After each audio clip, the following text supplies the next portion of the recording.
Here we're going to describe the process to try to clean any kind of salt deposits or other issues that are preventing us from installing the glass block and switching the lock from unlocked to locked. Over time, salt and other byproducts from previous people's scans can accumulate inside of this locking mechanism.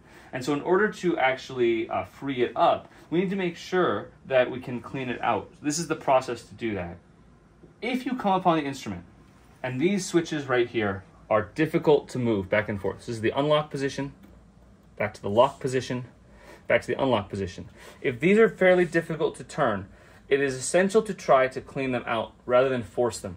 Forcing them can result in damage to the instrument that may require up to 2 months or more of repairs sent to Germany and up to $15,000 that your lab could be responsible for.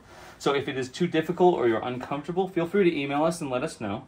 And also, this is a procedure you can use to try to reduce any kind of tension on this switch before trying to force anything in place. So if you find it like this, first, turn to the stepper controls on the instrument. Make sure the stepper motors are raised all the way to the very top before you begin. And then set the step size to about 2,000 microns would be fine. Slower is fine as well. Now, going back to the instrument, what we're going to want to do is take this off and place it on the laser table. And when we do, we then want to align the dish, which is full. This glass dish, I should point out, is full of DI water. And so we want to fill it with DI water, freshly filled from the Millicue water source down the hall, and then place it underneath. And not only do we want to look at it front on to make sure that it's left and right aligned, but we want to look at it from the side as well to show that it's also aligned vertically as well to make sure we're not going to hit the glass when we lower it. Once we're confident it's aligned, we're going to start lowering in 2,000 micrometer increments. Make sure the dish is very full but not overflowing so that it does not have to go deep into the dish to contact the water. So I have contacted the water, it looks like, at about 8,000 micrometers. 10,000 seems to be the most appropriate value.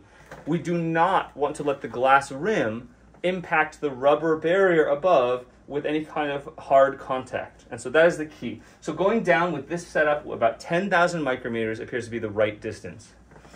And now you can let it soak for between 5 and 10 minutes. And when finished with that soak, we would then want to raise it back up all the way.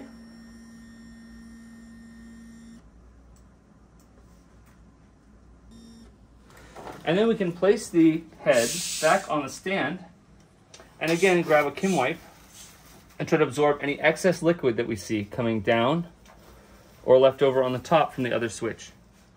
After this, the switch should be much easier to move back and forth. If this does not resolve any tension in the switch, please notify the NPC account immediately and get in contact with us, as we will help you resolve this issue rather than having the instrument be damaged from that point forward. So thank you very much for your attention, and we really appreciate you coming and helping to get some great scans with us.